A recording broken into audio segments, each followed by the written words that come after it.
요한계시록 22장 보겠습니다. 지난주에 한번 본 말씀인데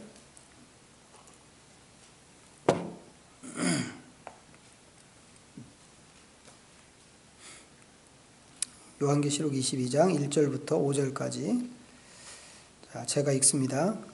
또 그가 수정같이 맑은 생명수의 강을 내게 보이니 하나님과 및 어린 양의 보좌로부터 나와서 길 가운데로 흐르더라. 강 좌우에 생명나무가 있어 12가지 열매를 맺되 달마다 그 열매를 맺고 그 나무 잎사귀들은 만국을 치료하기 위하여 있더라. 다시 저주가 없으며 하나님과 그 어린 양의 보좌가 그 가운데 있으리니 그의 종들이 그를 섬기며 그의 얼굴을 볼 터이요 그의 이름도 그들의 이마에 있으리라. 다시 밤이 없겠고 등불과 햇빛이 쓸데없으니 이는 주 하나님이 그들에게 빛이심이라. 그들이 세세토록 왕노로 타리로다. 아멘. 우리 지난주에 복음과 하나님의 나라에 대해서 잠깐 얘기했습니다. 복음이 무엇인가 그 이제 시작을 했는데 이제 그것과 함께 하나님의 나라가 또 어떤 것인지 좀 얘기했죠.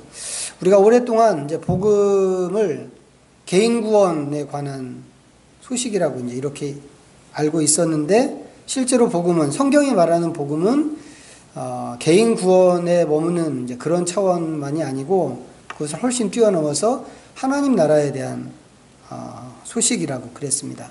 이제 그러면서 소개해드린 그림이 두 가지였어요. 하나는 에덴 동산이었고 또 하나는 이제 아까 읽었던 그 요한계시록 마지막 장에 나오는 완성된 하나님의 나라였습니다. 이 하나님의 나라가 완성된 하나님의 나라란 말이죠. 예수님이 이제 재림하시고 이제 완벽하게 이루어지면 이제 이런 모습인데 우리가 이제 그곳을 보통 천국이라고 이제 이렇게 이야기를 합니다. 근데 이 완성된 천국의 모습이 무엇하고 똑같은가? 이제 지난주에 말씀드릴 때 그게 에덴 동산하고 똑같다라고 그랬습니다. 그래서 강이 흐르고 이제 풍성한 열매들이 있고 또 한가운데 뭐예요? 하나님 계시고 또 생명나무, 생명을 주는 나무가 이제 그 가운데 있고 이제 그와 더불어서 하나님을 대신해서 그 나라를 통치하는 하나님의 백성들이 있다고 하는 것을 이제 우리가 이제 같이 비교해서 봤습니다. 이제 그런데 이제 천국이 이렇게 에덴 동산과 똑같은 모습으로 이렇게 되려면 중요한 사실 한 가지 놓쳐서는 안 되는 것이 있습니다. 그거 한번 찾아보고 싶은데 자, 로마서 8장입니다. 로마서 8장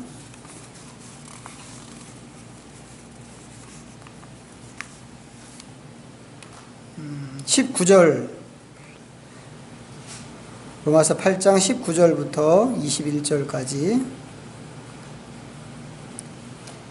여기도 제가 읽겠습니다. 피조물이 고대하는 바는 하나님의 아들들이 나타나는 것이니 피조물이 허무한데 굴복하는 것은 자기의 뜻이 아니요 오직 굴복하게 하시는 이로 말미암음이라.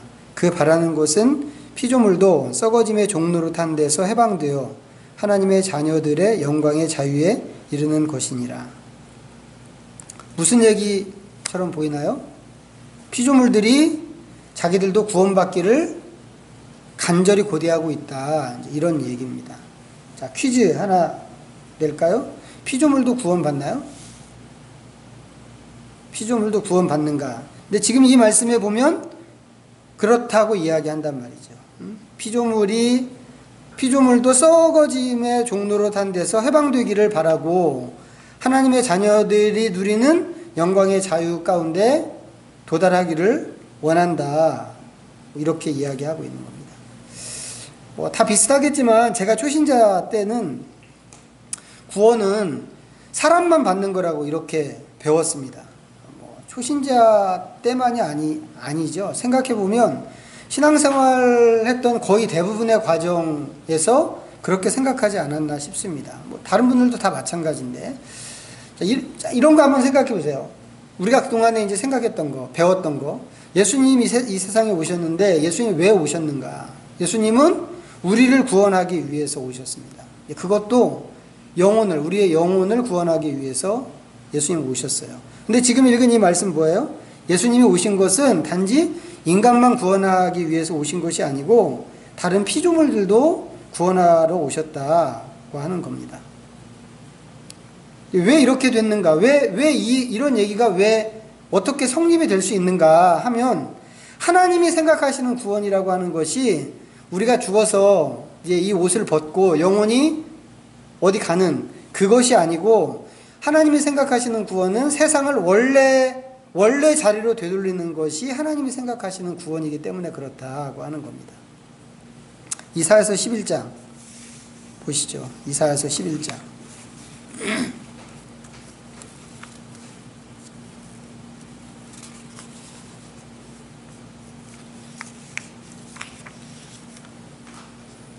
자, 981면 이사야서 11장 6절부터 9절까지 제가 읽겠습니다. 그때 이리가 어린 양과 함께 살며 표범이 어린 염소와 함께 누우며 송아지와 어린 사자와 살찐 짐승이 함께 있어 어린아이에게 끌리며 암소와 곰이 함께 먹으며 그것들의 새끼가 함께 엎드리며 사자가 소처럼 풀을 먹을 것이며 젖먹는 아이가 독사의 구멍에서 장난하며 젖된 어린아이가 독사의 굴에 손을 넣을 것이라. 내 거룩한 산 모든 곳에서 해됨도 없고 상함도 없을 것이니 이는 물이 바다를 덮음같이 여호와를 아는 지식이 세상에 충만할 것임이니라. 아멘. 이게 주일학교 찬양으로 많이 불렀던 거죠. 독사굴에 어린 양 어린이가 손 놓고. 제가 옛날에 이 찬양 엄청 불렀는데 이 찬양이 그냥 애들을 어르기 위해서 애들 동요처럼 그렇게 만든 찬양이 아니다라고 하는 겁니다. 이 찬양의 내용은 완성된 하나님의 나라가 되면 그 나라에서 이런 일이 있을 거다라고 하는 하나님의 예언이고 하나님의 약속이란 말이죠. 제가 이제 청년 때 이 찬양 되게 좋아했는데, 물론 이제 주일학교 교사하면서 배웠지만, 제가 청년 때 이 찬양 되게 많이 불렀어요. 많이 불렀는데, 저하고 같은 교회 다니던, 어떤 누님이 저한테 어느 날 이걸 질문한 적이 있어요. 야, 짐승은 영혼이 없는 거 아니야? 근데 이 노래는 도대체 뭐지? 그분은 이제 저보다 훨씬 더 먼저 주일학교 교사하고 저보다 훨씬 더 오랫동안 주일학교 교사했던 그런 분인데, 어느 날 저한테 불쑥 이 질문을 했어요. 짐승은 영혼이 없는 건데 이 노래는 도대체 뭘 얘기하는 거지? 저희가 배울 때는 하나님께서 사람한테만 영혼을 주셨다고 이렇게 배웠습니다. 사람한테만 코에 생기를 불어넣어 주셨잖아요. 저희는 이제 그게 영혼이라고 생각했거든요. 그래서 사람만 영혼이 있고 짐승은 영혼이 없기 때문에 이제 천국은 영혼이 가는 것인데, 그렇기 때문에 천국은 사람만 가는 것이라고 배웠고, 그게 옳다고 또 생각했습니다. 근데 이 질문을 딱 받고 보니까 늘 그렇게 즐거움으로 부르던 그 찬양 가사에 천국에서 장난치는 사자가 나오고 어린 양이 나오고 심지어는 독사가 거기서 애기들하고 노는 것을 이 찬양이 얘기하고 있더라고 하는 거죠. 저는 이 질문을 받을 때까지 한 번도 제가 부르는 찬양하고 우리의 구원 문제가 이런 식으로 연결될 거라고는 한 번도 생각을 해본 적이 없습니다. 제가 그 질문에 답변을 했겠어요? 당연히 못했죠. 근데 나중에 보니까 그럼 이게 뭐지? 한동안 고민을 했어요. 이게 그럼 뭐지? 근데 나중에 보니까 그렇게 노래로 부르던 이야기가 성경에 있더라고 하는 거죠. 이사야서 11장에. 적어도 이사야서 11장이 얘기하고 있는 그 천국은 사람만 사는 동네가 아니라고 하는 겁니다. 거기는 동물도 있고 나무들도 있고 강도 있고 먹음직스러운 열매들도 있단 말이죠. 이게 또 요한계시록 마지막 장에서 우리에게 얘기해주고 있는 천국의 모습이기도 합니다. 그러면 우리가 이제 한번 정리를 한다면 어떻게 정리할 수 있겠어요? 구원이라고 하는 것은 사람에게만 주어진 것이 아니고 모든 피조물에게 주어진 것이다 라고 하는 것이고, 또 구원은 영혼만 구원받는 것이 아니고 우리의 몸과 함께, 우리가 죽은 다음에 그냥 그걸로 끝나는 게 아니라 다시 부활하잖아요. 더 멋진 몸으로. 근데 이게 만지면 만져지는 몸이란 말이죠. 그게. 다만 썩지 않는 훨씬 더 차원이 높은 그런 몸인 거지. 근데 어쨌거나 우리의 몸과 함께 우리의 모든 것이 전인적으로 구원을 얻는다고 하는 겁니다. 그게 성경이 말하는 구원이란 말이죠. 또 구원은 개인이 죽어서 좋은 곳에 가는 것이 아니라 하나님이 통치하시고 하나님이 주인이셨던 그 나라, 잃어버린 그 하나님의 나라를 회복하는 게 구원이다. 이렇게 정리를 할 수 있다고 하는 겁니다. 이것이 구원에 관한 하나님의 계획이란 말이죠. 예수님은 이제 이것을 위해서, 이런 구원을 위해서 하나님의 나라를 가지고 오셨어요. 이 땅으로 가지고 오셨는데, 이제 그러기 때문에 우리는 죽은 다음에 천국을 가는 것이 아니라 지금 여기서 천국, 하나님의 나라에 들어가는 거다라고 하는 겁니다. 여기서는 아니고 죽은 다음에 가는 거는, 그거는 성경이 말하는 하나님의 나라하고는 많이 다른 거란 말이죠. 근데 여기에 이제 하나 덧붙일 것은 뭐냐면, 지난주에도 말씀을 드렸는데, 우리한테 왜 구원이 필요한가? 이제 이것을 생각할 때, 하나님과의 관계가 끊어지고, 하나님이 계시던 그곳에서 쫓겨났다고 하는 것을 생각하지 않으면 안 된단 말이죠. 그거 생각하지 않으면 우리의 구원 문제를 근본적으로 풀 수가 없는 거예요. 왜냐하면 우리가 구원을 얻고 싶어 라고 하는 그 상황이 하나님과의 관계 단절, 하나님에게서 추방, 여기 이 결과물로 만들어진 것이기 때문에 그렇다 이 말이죠. 그래서 우리가 이 구원을 이야기하기 위해서 가장 지혜롭게 생각할 수 있는 것은 이 순서를 거꾸로 뒤집어서 역추적하는 거죠. 우리한테 있는 문제가 무엇인가? 우리의 눈물, 우리의 아픔, 이 모든 것들이 다 들어있는 죽음, 질병, 이런 것들. 이게 다 우리의 문제인데, 이런 문제들이 왜 생겼는가? 이런 식으로 원인을 역추적해서 나가게 되면 제일 끄트머리에서 만나는 게 하나님이다라고 하는 겁니다. 말씀드린 것처럼 하나님과의 관계가 단절됐기 때문에 지금 우리가 경험하고 있는 이 모든 어려운 문제들이 생겼다라고 하는 거죠. 그래서 다시 한번 구원이 무엇인가 정의하면, 구원은 잃어버린 하나님을 되찾는 것이다. 이렇게 정의할 수 있습니다. 그러니까 구원이라고 하는 것은 우리가 구원이라고 말은 하지만 여러 가지 말로 표현을 할 수가 있는 거예요. 구원은 잃어버린 에덴 동산을 회복하는 것이다. 구원은 하나님께 돌아가는 것이다. 구원은 하나님 나라의 백성이 되는 것이다. 이런 식으로 이야기할 수 있는 거죠. 근데 이런 식으로 얘기해도 되나요? 구원이 무엇이냐라고 할 때, 구원이 무엇인가라고 하면 이거 아니면 이거, 이렇게 얘기하는 거 아닌가? 그래야 되는 거 아닐까요? 자, 이런 의문이 생길 수 있는데, 이 원리를 우리가 좀 알기 위해서 부자 청년 관원 이야기 다시 한번 보겠습니다. 부자 청년 관원 이야기, 마태복음 19장입니다.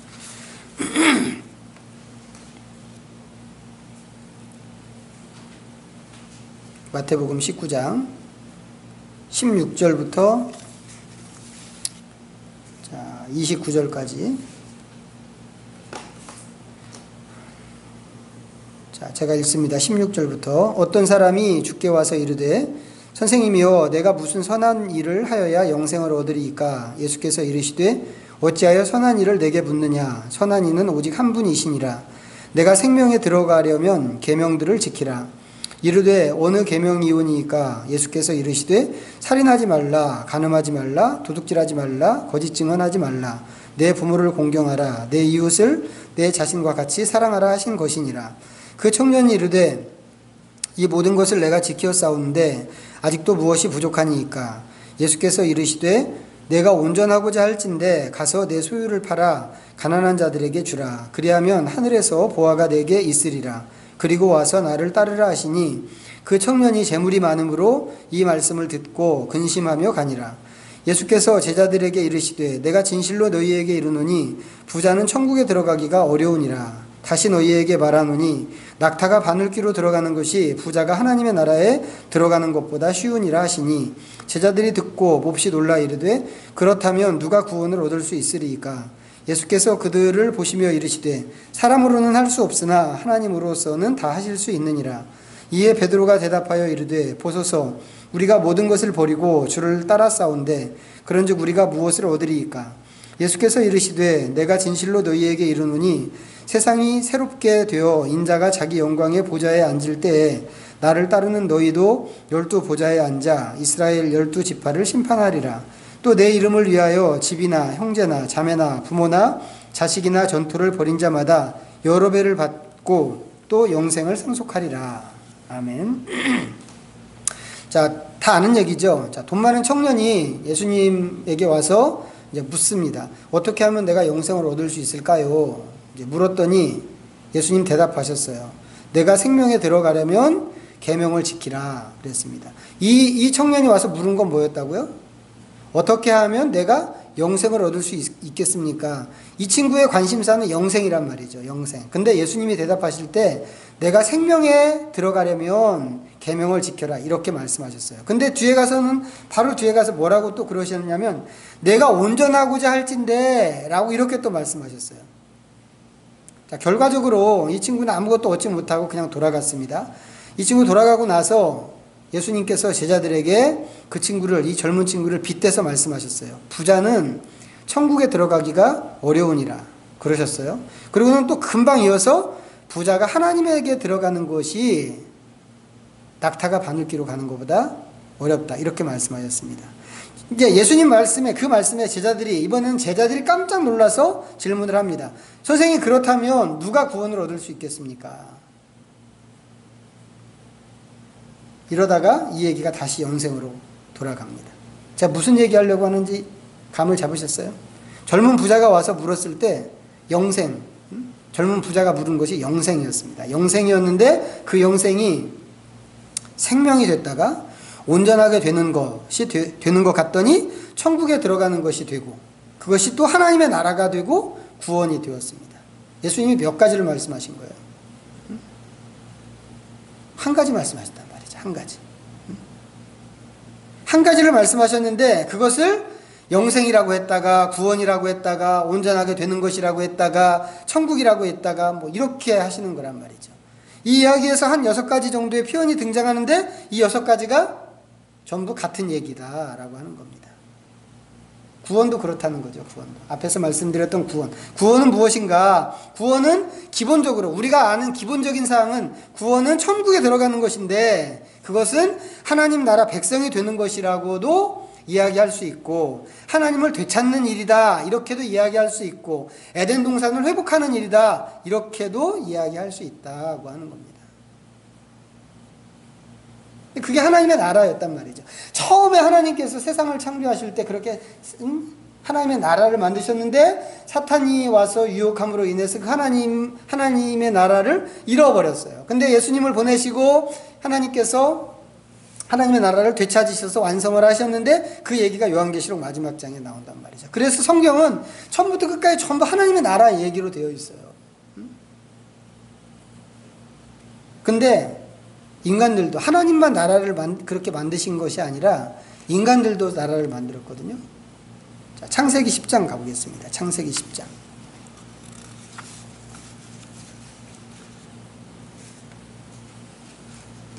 창세기 10장 5절. 자, 이들로부터 여러 나라 백성으로 나뉘어서 각기 언어와 종족과 나라대로 바닷가의 땅에 머물렀더라. 또 20절 보세요. 이들은 함의 자손이라 각기 족속과 언어와 지방과 나라대로였더라. 31절. 이들은 셈의 자손이니 그 족속과 언어와 지방과 나라대로였더라. 이 창세기 10장은 노아의 아들들의 족보로 되어 있습니다. 그걸 전부 기록했죠. 자, 하나님께서 인류의 죄를 홍수로 심판하셨어요. 그래서 전부 죽음으로 쓸어넣고 이제 남은 것은 노아의 가족 8식구밖에 없습니다. 하나님이 이 사람들로부터 시작해서 새로 다 지우고 지금까지 있던 거 다 지우고 새로 시작하기로 하셨죠. 그리고 시간이 많이 흘렀습니다. 시간이 지나서 사람들이 많아지면서 이 사람들이 각자 자기들이 살 곳을 찾아갔습니다. 그런데 보니까 이 사람들이 어디서든지 나라를 만들었다고 하는 겁니다. 물론 이 시대의 나라는 혈통 중심이고 언어 중심인 그런 나라입니다. 지금하고 많이 다르죠. 지금은 한 나라 안에서도 여러 혈통들이 있어요. 여러 혈통과 민족이 있고 언어도 얼마든지 다양할 수 있습니다. 뭐 우리나라는 이제 뭐 옛날부터 뭐 단일 민족 이렇게 학교에서 막 어거지로 그렇게 가르쳐 왔고, 실제로 이제 우리가 쓰는 언어도 하나밖에 없죠.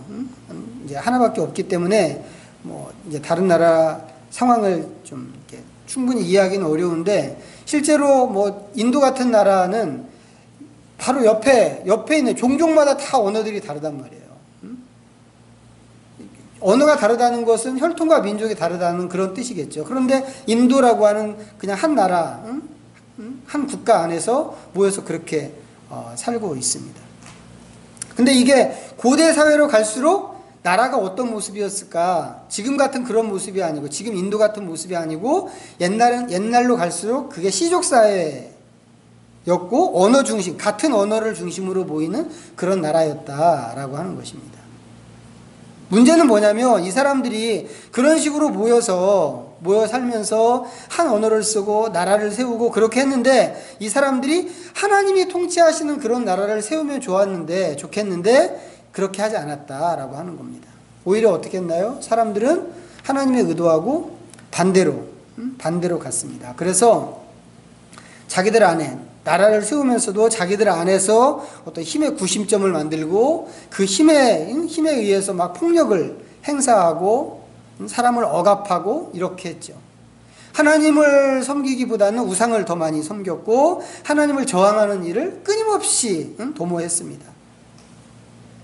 처음 있는 일이 아니죠. 이게 원래 아담과 하와 때부터 인간이 해왔던 그런 일입니다. 그래서 이게 너무 심해서 얼마 전에 하나님께서 홍수 심판을 내렸습니다. 그 심판으로 다 죽고 새로 시작했는데 이 사람들이 바뀌지 않았다라고 하는 겁니다. 사람들은 왜 이럴까요? 왜 사람들은 바뀌지 않을까? 왜 사람들은 하나님이 원하지 않는 이런 모습으로 계속 갈까? 기본적으로는 인간의 본성이 하나님을 싫어하기 때문에 그렇다, 이렇게 이야기할 수 있습니다. 바울이 로마서에서 이야기한 것처럼 의인은 없나니 하나도 없는데 마음에 하나님 두기를 싫어하는 종족들이다. 이게 로마서 3장이 이야기하고 있는 인간의 본체란 말이죠. 근데 우리 자신을 봐도 이게 맞는 지적, 옳은 지적이라고 생각을 합니다. 그런데 우리의 본성, 인간의 본성이 이렇게 하나님을 싫어하기 때문에 인간이 하는 짓들이 이제 그럴 수 있다 생각이 드는데, 그와 더불어서 또 한 가지, 혹시 인간의 배후에 뭐가 있는 것은 아닐까 하는 생각을 또 하게 된단 말이죠. 배후에 뭐가요? 바로 사탄이죠. 사탄의 힘과 이 악의 세력이 이 세상을 지배하는 것은 아닐까, 이런 생각을 하게 됩니다. 그렇지 않고서야 이 인간과 세상이 이렇게 못되기만 할 수 있을까? 성경 내내, 성경 역사 내내 그럴 뿐만 아니라 지금 우리가 사는 이 시대와 사회에서도 사람들은 계속해서 나쁜 짓을 하고 나쁜 짓을 도모하고 뭐 이렇게 하니까, 사탄이 처음에 얻은 것은 인간의 마음이었죠. 인간의 마음을 뺏었습니다. 물론 속임수로 뺏었지만 그 속임수에 의해서 인간은 사탄의 말을 진실이라고 생각했고 하나님의 말씀하신 것을 의심했죠. 그러면서 모든 것을 잃어버렸어요. 근데 잃어버렸는데 그냥 자기들이 뭐 평소에 따먹고 뭐 즐기고 하던 그런 것만 잃어버린 것이 아니라 통치권 자체를 넘겨줬다고 하는 겁니다. 이 얘기를 이미 지난번에 말씀을 드렸어요. 그래서 이 세상의 거의 대부분은 사단의 손아귀에 지금 있다고 하는 것이죠. 사탄이 지배하고 있는 것이죠. 나라는 어떨까요? 나라. 그렇다면 우리가 흔히 국가를 이루는데 세 가지 요소가 필요하다고 이렇게 이야기합니다.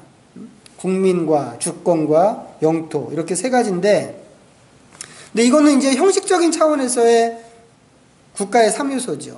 근데 이 세 가지가 있으면 국가가 돌아갈까요? 국민과 주권과 영토만 있으면 나라가 돌아갈까?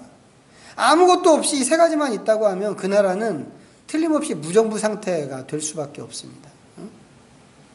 왜요? 나라를 움직이고 나라를 나라 되게 하려면 그 안에 뭔가 구체적인 것이 있어야 되기 때문에 그렇단 말이죠. 이게 없는 나라들이 어떤 모양인지 지금도 저 뭐 아프리카나 그러니까 막 내전으로 시달리는 그런 나라들 보면 우리가 알 수 있잖아요. 그렇기 때문에 나라를 세울 때는 국민, 주권, 영토 이 세 가지가 기본적으로 있어야 하지만 그 다음에는 그 사람들 가운데서 어떤 나라를 세울 것인가에 대한 논의가 있어야 된단 말이죠. 정치는 어떻게 할 건지, 경제는 어떤 이론을 따를 건지, 교육은 어떤 사상으로 할 건지, 가정에 대해서는 어떻게 할 건지, 언론은 어떻게 할 건지. 구체적으로 이런 것들을 생각해야 하고 또 아주 세부적으로 계획을 해야만 합니다. 그게 돼야 나라가 제대로 나라답게 굴러간다고 하는 거죠. 우리나라도 이제 그런 것들을 법으로 그렇게 규정하고 있습니다. 또 합의해서 지금 이 대한민국을 이루고 있는 거죠. 이상한 건 뭔가요? 사람들마다 이렇게 의논할 때는 좋은 나라 만들자고 그렇게 하는 것일 건데 이 정치, 경제, 교육, 뭐 문화, 사회 뭐 이 모든 영역에서 기준을 그렇게 우리가 이렇게 하자라고 기준을 딱 세웠는데 그 안에서 막 범법이 일어나고 비리가 저질러지고 한다고 하는 거죠. 그런 것뿐만 아니라 또 국가가 하는 일들 중에 우리가 반대하는 것들이 있습니다. 예를 들어서 국회가 의논을 해서 법을 만들었는데 교회가 반대합니다. 뭐가 있어요? 요즘에 나오는 거 동성애에 관한 법, 또 뭐 있어요? 낙태에 관한 법, 또 뭐 간음에 대한 무슨 법, 이런 것들이죠. 이런 것들을 왜 반대하나요? 그런 법들이 가정을 파괴하는데 일조하고 또 더불어서 성경에 반하는 사상들로 되어 있기 때문에 교회가 반대한다 이 말이죠. 근데 그런 것만 있나요? 꼭 성경에 반하는 법만 그러는 게 아니고 이런 것도 있어요. 옛날에 벌써 이제 여러 해 된 얘기지만 비정규직에 관한 법을 만든다 그럴 때 반대하는 사람들이 있었습니다. 이 사람들 왜 반대했냐면 비정규직 법을 만들게 되면 일꾼을 부리는 사람들이 분명히 그 법을 자기들한테 이롭게 쓰고 또 이 자기가 부리는 이 일꾼들은 불리하게 그렇게 법을 적용해서 사용할 거다. 그러니까 그 법을 만들면 오히려 노동자들한테 훨씬 더 많이 피해가 될 것이다. 이제 그런 이야기로 법을 반대했단 말이죠. 근데 이제 그렇게 반대하는 그룹이 있었는데 그때 이제 정부가 하는 말이 뭐였냐면 아니다. 우리는 그 노동자들을 그렇게 억압하고 힘들게 하려고 이 법을 만드는 게 아니고 오히려 노동자들을 보호하기 위해서 이 법을 만드는 것이다. 이제 이렇게 주장을 했습니다. 결국은 그런 법이 만들어졌어요. 만들어졌는데 그 뒤로 이제 수년이 이렇게 뭐 수년이에요. 뭐 십수년이에요. 또 굉장히 오래됐는데 이렇게 오랜 시간이 지나면서 지금 와서 보니까 어떻게 됐어요? 정규직은 점점 줄어들고 비정규직이 훨씬 더 많아지게 됐단 말이죠. 일은 똑같이 하는데 월급은 반절도 못 받는 그런 사람이 점점 우리 사회에 많아지게 됐다. 사실 이런 거는 안 봐도 그 결과가 어떻게 될지 다 보이는 그런 얘기거든요. 인간의 본심이 워낙 악하기 때문에 아주 좋은 법이라고 하더라도 그 빈틈을 찾아서 자기 이익을 챙기려고 하는 게 사람인데 이런 법을 만들면 그 결과가 뻔하다 이 말이죠. 그런데도 불구하고 국가가 그런 법을 자꾸 만듭니다. 자유와 인권을 이야기하는데 오히려 결과적으로는 자유를 잃어버리고 인권이 억압받는 그런 사례들이 더 많아진단 말이죠. 이게 너무 이상한 거예요. 왜 이런 일들이 생길까? 이것도 역시 배후 세력이 있기 때문에 그런 것은 아니겠는가 하는 것입니다. 아담 이후로 사탄이 인간의 내면을 지배하고 있는데 그럼 우리 한번 상상을 해보세요. 내가 사탄이라면 어떻게 할까? 단순히 그 사람만 지배하고 싶겠어요? 그 사람이 하는 모든 것을 지배하고 그 사람들의 모임까지 다 악으로 끌고 가고 싶지 않았겠나? 제가 사탄이라면 저는 그렇게 할 것 같아요. 근데 법을 만드는 것부터 시작해서 세상의 모든 일들이 그렇게 인간들이 하는 일들이란 말이죠. 인간이. 지구 뭐 기후 변화 우리가 지구를 이렇게 만들 거라고 누가 상상을 했겠어요? 우리가 막 개발하고 물질이 풍부해지고 이렇게 하면서 우리가 다 칭송하고 좋다고 하고 박수치고 그랬죠. 근데 불과 몇십 년도 안 돼가지고 우리가 우리 다음 세대를 걱정해야 될 만큼 지구가 망가져 버렸잖아요. 이번에 남극 얘기 보셨어요?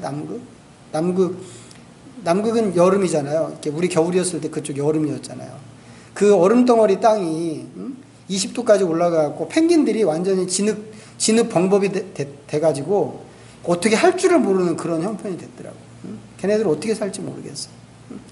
그 펭귄 애기들은 방수도 안 된대요. 이 털이. 이건 보온하는 털이기 때문에 털갈이를 해야 방수가 된다는데 걔네들까지 완전히 진흙 범벅이 된 거예요. 누가 이렇게 만들고 싶어서 그렇게 됐나? 아니란 말이죠. 우리는 좋은 의도로 좋은 일들을 생각하면서 추구했는데 결과적으로 보니까 그게 하면 안 되는 일들이었다라고 하는 겁니다. 근데 이런 것들을 볼 때 사람이 사는 이 사회와 이 인간 사회의 그 모든 영역마다 이 사탄의 힘이 침투되어 있구나 하는 것을 우리가 생각해야 된다 이 말이죠. 그러다 보니까 이 사람이 만드는 국가들이 하나같이 하나님을 거역하고 자기 주권을 강조하는 방향으로 나가는 겁니다. 자, 창세기 11장 보시죠.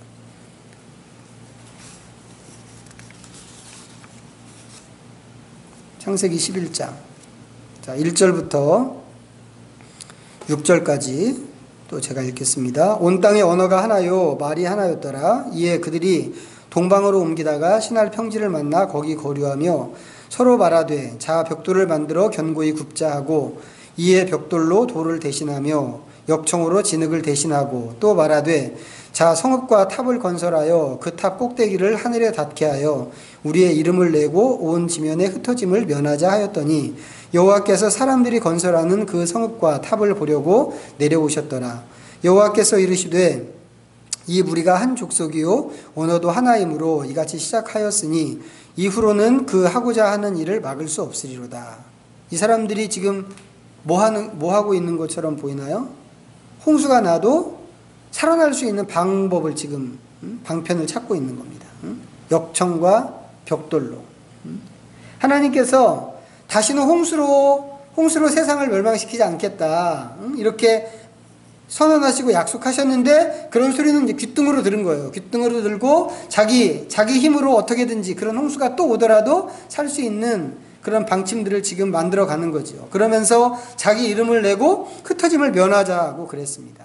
하나님이 말씀하신 건 뭔데요? 원래 흩어지라. 너희들이 충만해져서 편만해져라. 세상의 곳곳으로 편만해져라. 이렇게 말씀하셨는데 이 사람들은 흩어짐을 면하자라고 그렇게 이야기하고 있는 겁니다. 6절에 보니까 또 하나님 말씀하세요. 이 무리가 하면서 이같이 시작하였으니 이후로는 그 하고자 하는 일을 막을 수 없으리로다. 이 세상에서 하나님이 막지 못할 게 뭐가 있겠어요? 전능하신 하나님이. 없단 말이죠, 그런 거. 그런데도 이렇게 말씀하시는 것은 인간의 이 시도가 그 정도로 강력하고 악독한 것이다. 이런 얘기죠.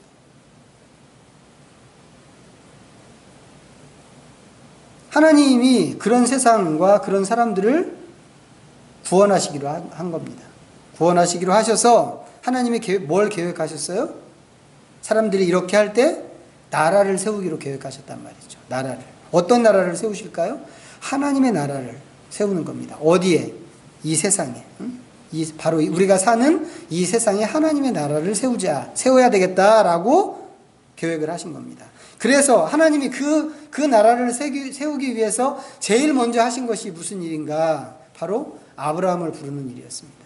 그리고 창세기 이제 11장 넘어가면 12장에서 아브라함 부르는 이야기가 나오잖아요. 원래 우상숭배하는 사람이었습니다. 갈대아 우르에서 우상숭배하면서 우상을 만들어서 그거 팔아먹고 조상 대례로 그렇게 그것을 뭐 업으로 생각하고 살았던 사람인데 그 사람을 부르실 때 하나님이 머릿속에 그림 그리신 것이 뭐였냐면 이스라엘이라고 하는 나라를 나라 만드는 것을 그림 그리셨다 이 말이죠. 그 나라를 만들기 위해서 첫 걸음을 뗀 게 아브라함을 부르시는데, 거기서부터 시작해서 하나님이 이 나라 만들 때까지 차근차근 일을 진행하신 겁니다. 자, 생각해 보세요. 계산해 보세요. 아브라함 나이 75세에 아브라함을 부르셔서 100세에 이삭을 낳았습니다. 이삭이 60살 먹어서 야곱을 낳았죠.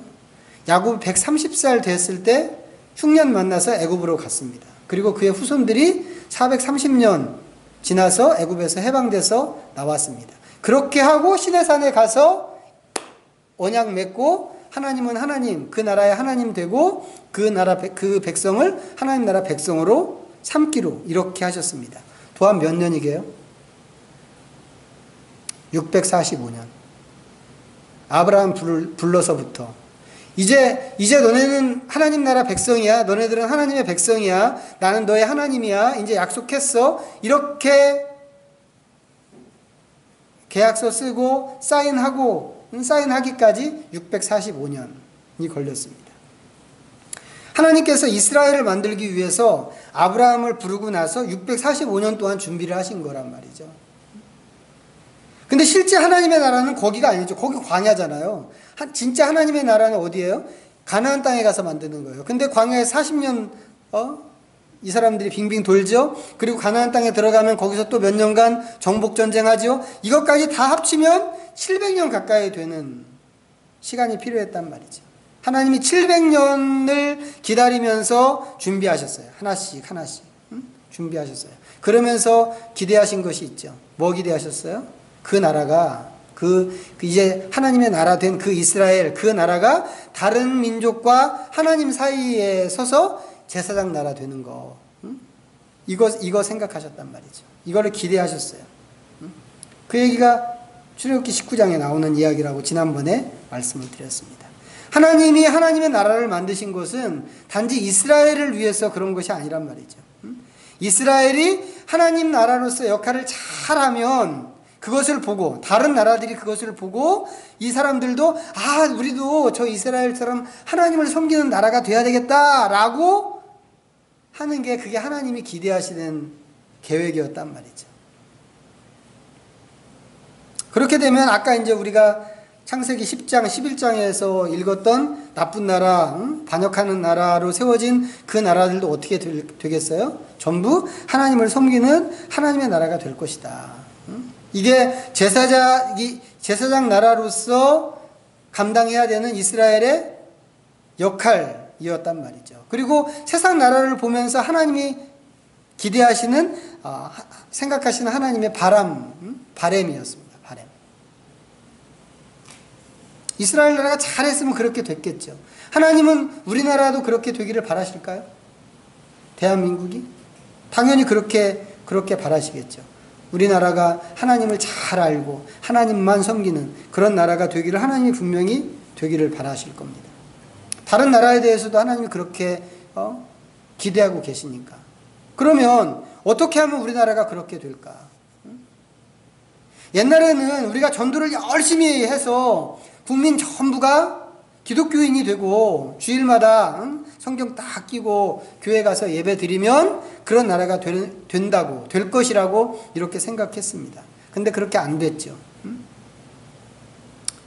사실 여기에는 이제 두 가지 문제점이 있는데, 전 국민이 기독교인이 된다는 게 가능한 일인가? 이게 첫 번째 문제예요. 옛날에 진짜 교회가 열심히 전도했잖아요. 막 북치고 다니고. 그러면 실제로 그 열매들이 또 있었습니다. 막 애들이 떼거지로 몰려오고, 시골 같은데 지방에 가서 여름 성리학교 한번 해준다고 하면 그 동네에 있는 애들이 하나도 안 빼놓고 다 와가지고는 예수님 믿겠다고 하고 성경 공부하고 이렇게 했습니다. 정말 열심히 전도했습니다. 그런데도 불구하고 전 국민이 기독교인 되는 것은 이루지 못했습니다. 앞으로는 어떻게 될까요? 앞으로는 더 어렵겠죠. 옛날만큼 지금은 기독교에 대해서 관심도 없을 뿐만 아니라 오히려 반대로 비판하는 사람들이 점점 많아지고 있으니까. 그러니까 이 전도 열심히 해서 대한민국을 하나님의 나라로 만든다라고 하는 것은 정말 어려운 전략이라는 생각이 듭니다. 이게 하나의 큰 문제고, 또 한 가지 문제는 전 국민이 뭐 어떻게 해서 전 국민이 기독교인이 된다고 한다면 그러면 그것이 곧 하나님의 나라일까? 라고 하는 겁니다. 전 국민이 하나님을 믿는 나라는 지금까지 하나밖에 없었어요. 어딜까요? 고대 이스라엘, 구약 이스라엘이죠. 그런데 그 나라는, 그 고대 이스라엘은 하나님이 바라시는 그런 나라였는가? 아니란 말이죠. 하나님께서 이스라엘에서 무척 큰 아주 큰 연민을 갖고 계셨죠. 그런데 그 나라와 백성을 보실 때는 한탄을 더 많이 하셨어요. 정말 어마어마한 사랑으로 이 사람들을 대했는데 오히려 하나님의 마음을 더 많이 아프게 한 사람들이 이 사람들이었죠. 그래서 나중에 어떻게 됐어요? 하나님께서 성전을 때려 부시고 2번이나 성전을 때려 부시고 그 성전을 떠나가시기까지 하셨습니다. 이유가 뭐였어요? 이 사람들 다 아침 저녁으로 하나님께 제사 드리고 예배 드리고 하는 사람들인데 하나님이 왜 그렇게 하셨을까? 이유가 뭘까? 그것은 그들이 갖고 있던 죄 때문이었다 이 말이죠. 죄. 단순히 종교적으로 하나님을 떠나서 우상을 섬겼다 이것만이 아니라, 물론 그것도 포함하지만 그것만이 아니라 그것과 함께 이 사람들이 도덕적이지 못하고 그 사회가 정의롭지 못하고 또 사회적 약자들에 대해서 긍휼히 여기는 마음이 없었기 때문에 하나님이 그 이스라엘을 그렇게 하셨다고 하는 겁니다. 이런 걸 보면 하나님이 원하시는 나라가 된다고 하는 것은 얼마나 많은 사람이 기독교인이 되는가 이 문제는 아닌 것 같단 말이죠. 오히려 그거보다는 죄의 문제를 어떻게 해결하는가 하는 게 훨씬 더 관건이라는 생각이 듭니다. 그건 뭐겠어요? 죄 문제를 해결하는 것은 그 안에 들어있는 사람들 하나하나 개인적으로 갖고 있는 그 죄를 어떻게 풀어내는가 하는 것 당연히 포함돼야 하지만 더 나아가서는 사회적인 죄까지도 하나님께서 살피시고 물으시는 그런 문제다라고 하는 것입니다. 그래서 우리가 나라를 위해서 기도하고 나라를 좀 끌어안고 한다고 할 때 이 부분을 우리가 가장 많이 신경을 쓰고 우리 마음을 집중해야 되겠다고 하는 것입니다. 우리가 살고 있는 이 땅, 이 대한민국, 이곳에서 지난번에도 말씀드렸지만 대통령이 예수 믿는 대통령이 세워지고 예수 믿는 국회의원이 많이 세워지고 그런 것이 문제가 아니라 이 땅의 정치와 경제와 사회와 언론과 가정 같은 이 각 분야의 영적 토양이 어떤가 하는 것을 먼저 우리가 잘 관찰하고 그 밑바닥에 깔린 것이 과연 하나님의 정신에 부합한가 하는 것을 좀 살필 때 그렇지 못한 것을 우리가 가슴으로 끌어안고 하나님 앞에 갖고 나가야 그게 진정한 나라를 위한 바른 기도가 되겠다라고 하는 것입니다.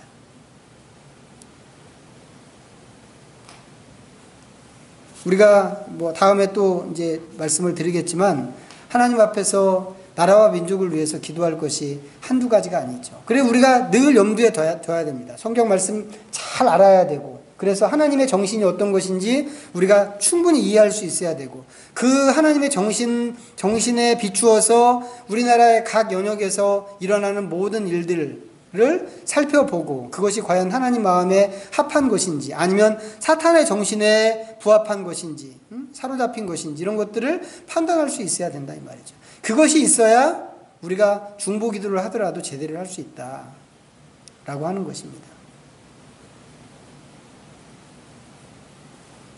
그래서 그런 사실들을 좀 중요하게 여겨서 우리가 지금까지 해왔던 것보다 더 성경에 더 많이 집중하고 성경을 더 많이 읽고 더 많이 묵상하고 더 많이 공부하고 하나님의 마음을 좀 우리가 충분히 이해하고 하는데 우리의 시간과 에너지들을 좀 더 많이 사용할 수 있으면 좋겠습니다.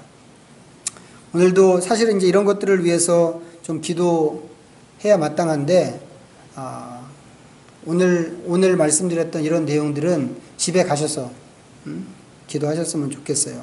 하나님의 나라, 우리 나라를 향한 하나님의 뜻, 정말 그 뜻을 이루어 달라고 기도하실 때 꼭 기도하시고, 우리가 나라를 위해서 기도할 때 무엇을 기도해야 하는가 하는 것을 좀 분별하게 해달라고 하는 것도 하시고, 또 우리가 종교적인 허울 같은 것은 좀 버리고 정말 죄에 민감한 우리 자신이 되게 해달라고, 우리 교회가 되게 해달라고, 또 이 나라와 민족이 되게 해달라고 기도하시고, 또 당연히 이 코로나 사태를 위해서도 기도하시는데 무엇보다도 교회가 이 일을 어떻게 돕고 어떻게 섬겨야 하는가 하는 것을 지혜롭게 찾게 해달라고 그렇게 좀 기도했으면 좋겠습니다. 오늘은 좀 일찍 돌아가셔서 집에 가시면 꼭 아침 저녁으로 이런 문제들을 좀 품고 나라와 민족을 위해서 기도해 주시면 감사하겠습니다. 자, 제가